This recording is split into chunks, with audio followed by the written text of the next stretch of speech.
ang kaligtasan ay personal, kanya-kanya. At ito ay sinasang-ayunan ng marami. Kanya-kanya, personal ang paghingi ng tawad, personal ang pagpapatawad. Yan pong sa akin po ito, gusto ko lang masabi sa inyo ito. Maaaring may katotohanan mayang salitang yan, pero hindi ganap. Hindi ganap na totoo, yaang personal. Maaaring sapagkat tayo po tinawag eh. Ano ang halaga ng tayo'y tinawag ng Ama sa kanyang kingdom upang sama-samang tumupad ng kanyang kautusan, kung pwede naman pala na tayo patawadin ng Ama kahit tayo hindi magkakasama at hiwa-hiwalay sa pamamagitan lang ng ating mga sarili, ay tayo papatawadin ng ating Ama. O di ba mga kapatid, kaya isipin natin, pwede naman pala maraming mga lumabas na ganyan ang diwa. Kanya-kanya naman ang kanya-kanya ang personal po ang kapatawaran. Kaya anyway, kilala naman namin si Hawa. Kahit wala kami dito, pwede kaming mag-observe ng kautusan ni Hawa. Oo, kaya kanya-kanya. Mga kapatid, medyo palawakin natin ng kaunti ito. Ang kautusan ay ibinigay sa atin sa Yesharal.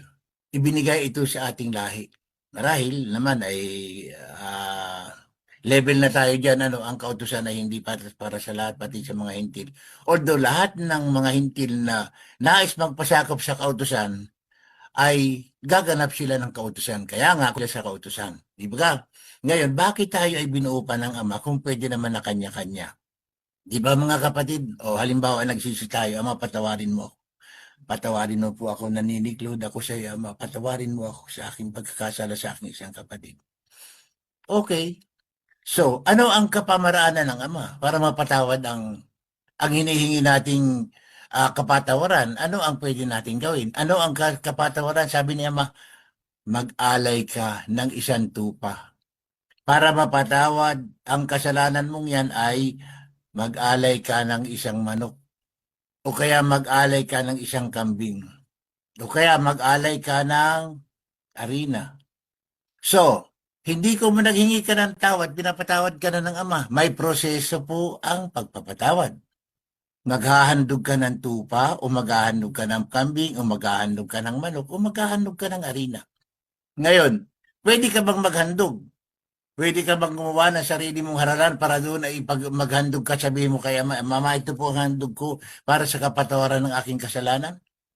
Pwede ba nakabumili ka ng arena at gumawa ka ng isang halaran doon sa iyo, pagkatapos ay mag-load ka doon, isaboy mo ang arena at sabihin mo, Ama, ito ang kapatawaran? Hindi po. Bakit? Lahat ng kapatawaran ito, lahat ng mga kapatawaran sa ating mga kasalanan ay ginagawa sa pamamagitan ng pag-aalay.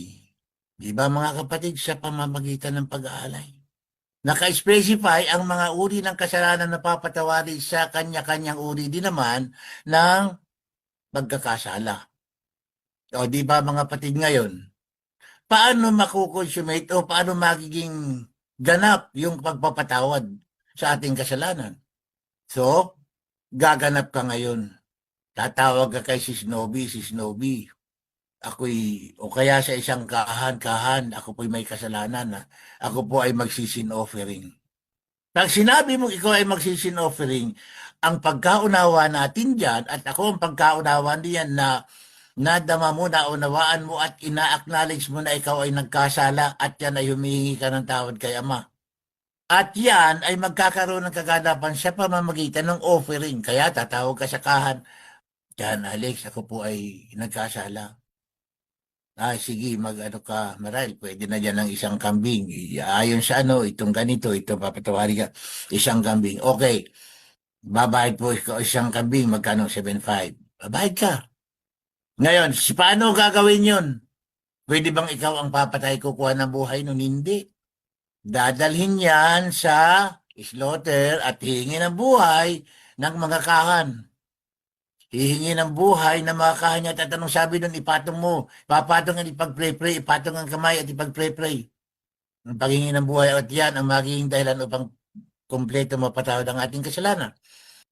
So, kailangan natin ng Levites. Katulong ng kahan upang maproseso ang mga handog. So, dadali ng pagkalinis niya ng mga Levites na ipag-pray, linis yung mga Levites, ayos, ihahandog kay Ama, ire-ready. Samantala, ang mga kahan ay nagre-ready ng paghahandugan doon sa halaran. Pwede ka ba na umakyat doon sa halaran at ikaw maghandog? Sa buong kasulatan, walang sinabi si Ama.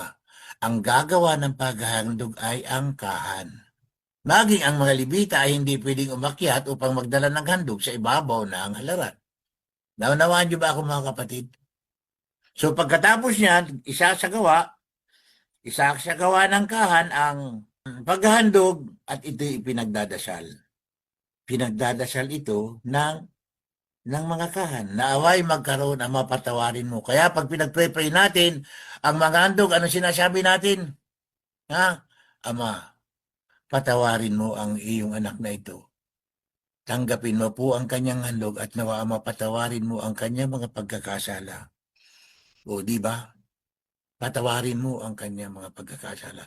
Sa pamamagitan ng panalangin na yan, nagaganap ang buong pagpapatawad ng Ama sa pagkakasala. At ang handog na yan, dadalhin at susunugin at magiging mabangong samyo. Kapatawaran ng kasalanan. Proseso, mga kapatid. Individual na handog, ginagawa natin sa mga individual na kasalanan, tayo ay humihingi ng tawad kay Ama at maging ako rin, tayong lahat humihingi ng tawad. Subalit, ang buong kaganapan niyan ay sa pagsunod ng kautusan. Paano pinatatawad ang kasalanan? So, ito ay sa pamamagitan ng paghahandog. Kaya hindi pwedeng mawala ang paghahandog. Anong sabi? Sa aklat ni Sirach, hindi kailanman nawawala ang kautusan. Mawawala na ang lahat pero yung kautusan ni Ama hindi. Magpapatuloy. So, ito pong kaisipan natin na kanya-kanya ang tawad o kanya-kanya hihingi kayo ng patawad. Pero sa pamamagitan ng sama-samang gawain natin na binigyan tayo ng kanya-kanyang tungkulin upang maganap ang ganap na kapatawaran sa ating kasalanan, ginagampanan po yan ng kaharian o ng ginagampanan ng bawat isa sa atin. Sa pamamagitan ng mga katungkulan na iniata sa atin ng ating Ama. Mga kapatid, sa pamamagitan ng iniata sa atin ng Ama. Dahil kung yan ay totoong maganap sa kanya-kanya, hindi na natin kailangan na magawa ng halaran. Dito ay kanya-kanya pa lang tayo. Kaya po isang kumpleto, ang kingdom ay isang buo. Nandito lahat ang kautusan ng Ama, nandito ang kanyang pagkapamaraanan. Dito ginagawa sa kanyang kaharian. Kaya nga meron siyang hayakal. Kaya nga meron siyang halaran. Kaya nga meron ditong pag-o-offer o paghahandog. Meron ding mga awitan, may pagsunog ng insenso upang maganap ang kabuuan ng kautusan, mga kapatid. So, ano ang kailangan? Ang kaganapan ng kautusan, ang pagdadalisay sa ating sarili ay ang pagdadalisay sa pamamagitan ng pagsunod natin sa kautusan sa ating Ama. Sa pamamagitan ng pagiging masigasig na makasunod tayo. Sa pamamagitan ng pagiging masikap na makasunod. Sa pamamagitan din ng pagbabago ng ating sarili na kung saan tayo ay nagiging masaya habang naghihintay. Hinihintay natin ang tugon ng ating Ama. Hindi tayo naiinip. We are not suffering. We do not suffer while waiting for the answer of our Abay Hawa. Hindi ganun. Hindi po. Dahil yun ay hindi ganap na pagsunod. Dahil hindi yung pagsuko ng ating sarili kay Ama. Dahil ang gusto natin, masunod kung kailan natin gusto. Ipinadala natin ang ating kahilingan, so gagawin niya ni Ama. Pero tandaan ninyo, nakikita ni Ama ang bawat himay-may ng laman ng ating puso. So, ang kapatawaran mga kapatid, ginagawa nga sa atin lahat sa pamamagitan din ng sama-samang pagganap natin ng ating mga tungkulin. Malinaw po yan Dahil yan, yung mga lumabas ay pwede naman daw. Pwede naman daw kausapin nila ang Ama. Kahit saan nila gusto. Anong sabi ng Ama?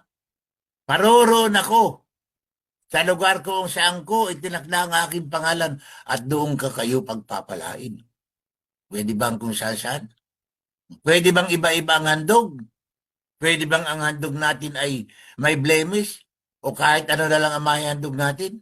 Kapalaluan. ang bagay na yun dahil merong nakatakda ang salita ng Ama kung paano at anong klase ang ihahandog natin sa Kanya. Pwede ka maghandog ng bayabas? Pwede ba na sa pagwisik mo sa handog ay ang gamit mo ay bayabas, sanga ng bayabas? Hisop. Pwede ba na ang buhos mong alak ay tanduay? Wine. Naka-specify, wine.